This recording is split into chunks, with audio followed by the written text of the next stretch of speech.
Hey Clashers, Lalo with lightning spells right now is insanely powerful, and we have the best legend player ever showing us exactly how it's done, and I'm talking about none other than Stars. Stars, I mean, if you're looking from time to time in the higher ranks, you should know him. He's like 50% of the top 10 of last season, for example. He is just insane at the game, and well, I asked him if he could share some of his attacks so we can learn and analyze them, and that's exactly what he did. So a huge shout out goes to him, but let's quickly first identify what equipment he is running on his heroes. On the Barbarian King, he's using the Rage and the Epic equipment on the Barbarian King, while on the Queen, the Invisibility and the Archer one. On the Warden, Life Gem and the Eternal Tome, and Royal Champion, pretty much the only thing which you can go for. So let's take a look at how exactly he's approaching bases, because it might be different to what you think he is normally doing.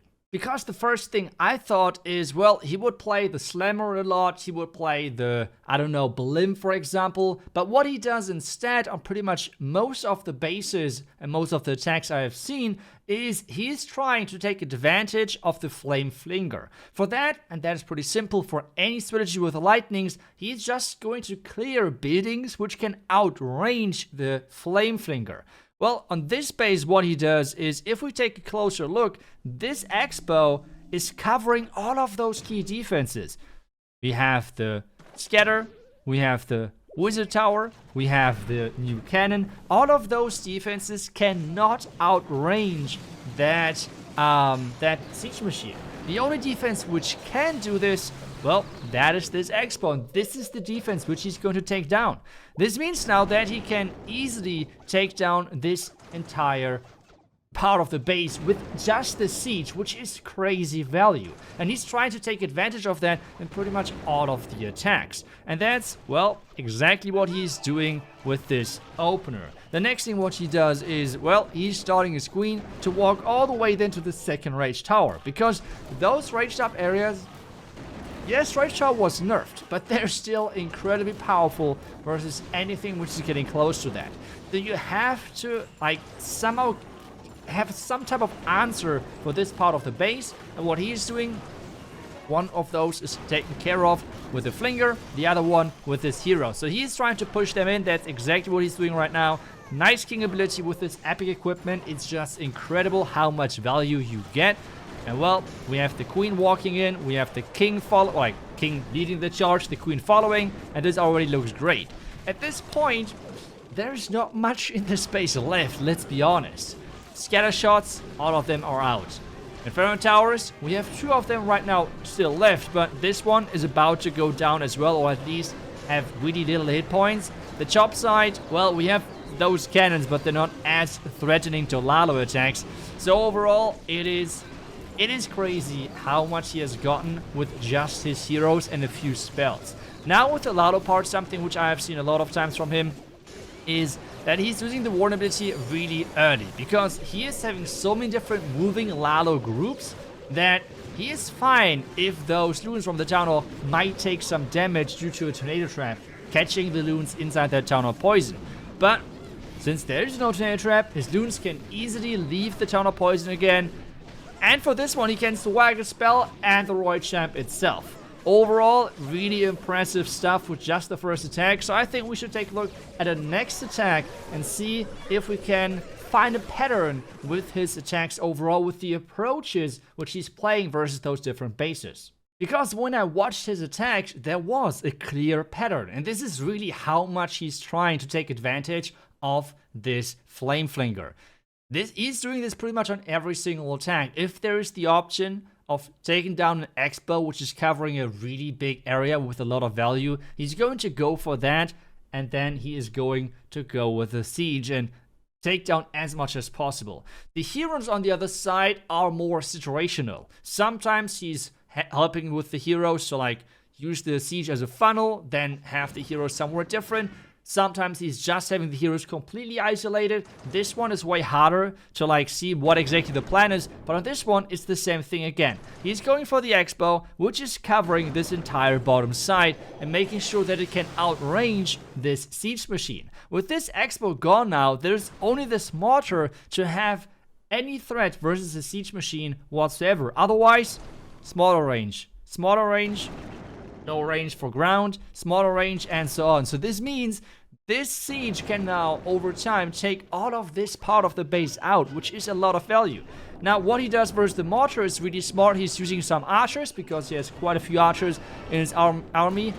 He's using them for distraction, and at the same time now he's starting with his queen. So you can tell already, he's taking his time. So, like, he's slowly doing step by step, and giving this siege as well time to make sure that it can deal all of the damage which is necessary to make sure that those crazy overkills are happening.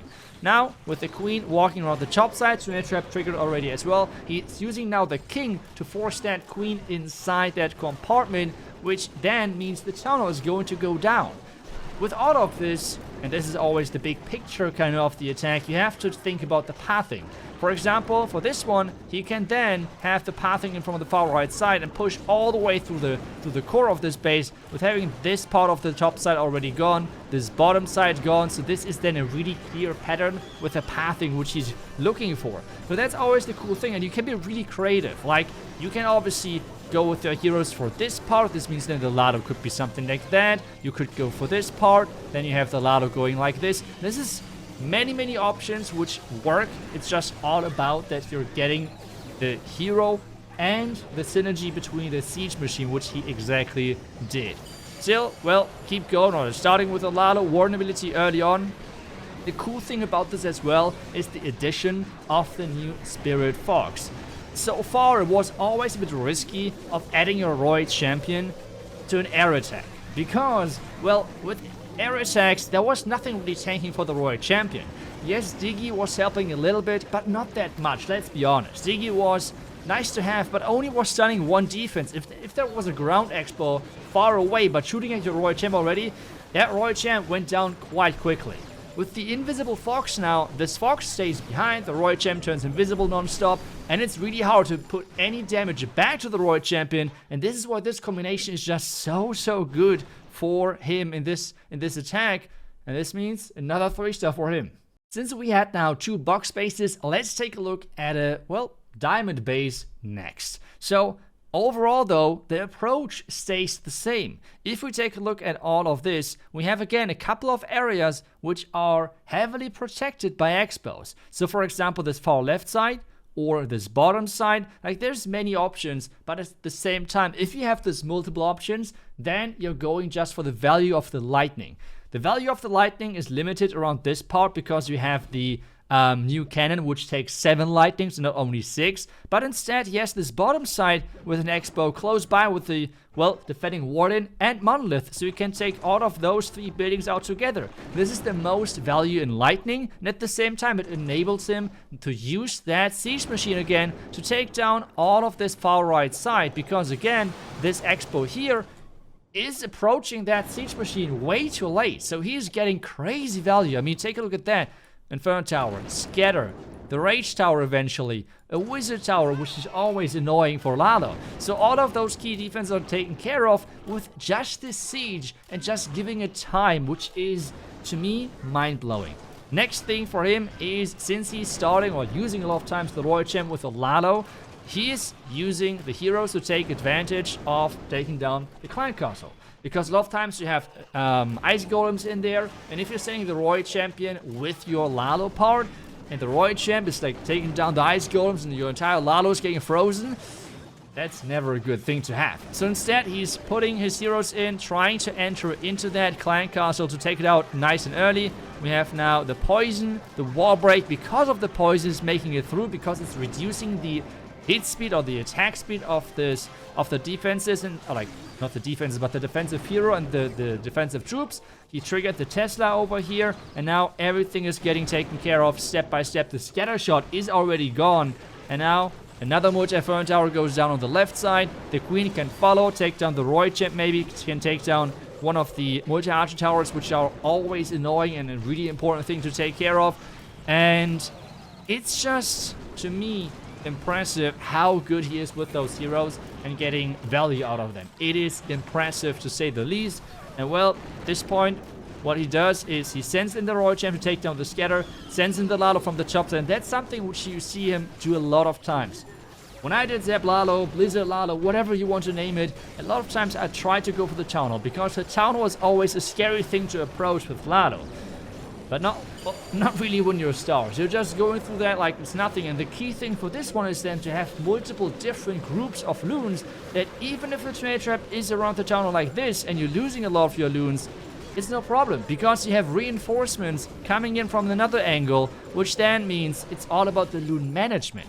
To have not a too big group of loons making it to the Town Hall, especially because he's using a lot of times the Rage, which is then really smart by him. But this means yet another base getting completely obliterated. I mean, that's a lot of fun to watch, and that's, I think, why we should check out another attack. And we have another diamond base. Now I would ask you quickly, where do you think are we going to see the lightnings? Again, remember, he really likes to take down expos.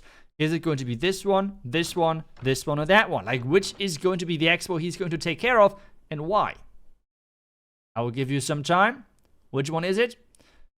All of you who said, well, he's going to take down one of those, expos in front, that was completely correct. The reason why he's going for that, because it enables him to use this siege machine again. Taking down this expo gives him access to the cannon, obviously, to the scatter shot, and just great pathing, which is amazing for him. Because it funnels already the left side as well, then he can take down the Royal Champ, and then he can go towards the bottom side, which is a lot of value, because there's the multi-inferno tower and so on, and the Town Hall then you can Lalo again. So this is the approach over here, which is really smart to do.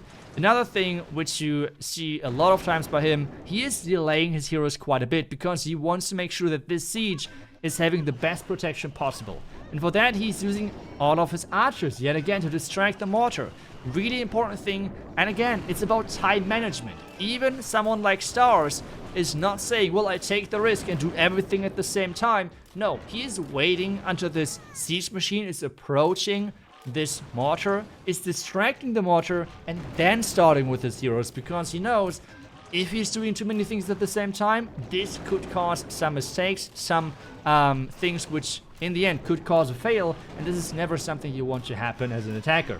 Obviously, I mean, no big surprise. So this means the heroes are going to push to the bottom side, the siege is going to clear out the next defense, which is the cannon, and this just creates nice pathing, and the queen with the king can clear out the entire bottom side. So overall, it's the exact same approach as what he did versus the other bases, which I think is really cool to see and understand kind of what the approaches are from Stars versus the different bases. As well, I have to say, and maybe some people are surprised about this, the most thing which I'm impressed about with Stars is just his mindset. Because with now having pushed a couple of seasons, obviously not even close to how many Stars is pushing, but with the last couple of seasons where I'm doing my legend attacks and stuff like that, I have to say, at the highest level, a lot of people are really skilled. What makes the difference between great and the greatest players is just their mindset. So if you're playing as many accounts as Stars does for as long as he does, a lot of people would get really good at the game. But the tricky thing, the thing which not everyone could do, is just having the mindset. Because just imagine this. You're opening the game, taking a look at your defense, and you're already having minus 200 trophies with only 5 attacks. A lot of people would get really demotivated. And knowing that you have to do 5 to 6 more accounts your attacks on can be really stressful. And putting yourself into this stressful situation for, I think he's pushing every month pretty much. To me, it's just the most impressive thing about Stars.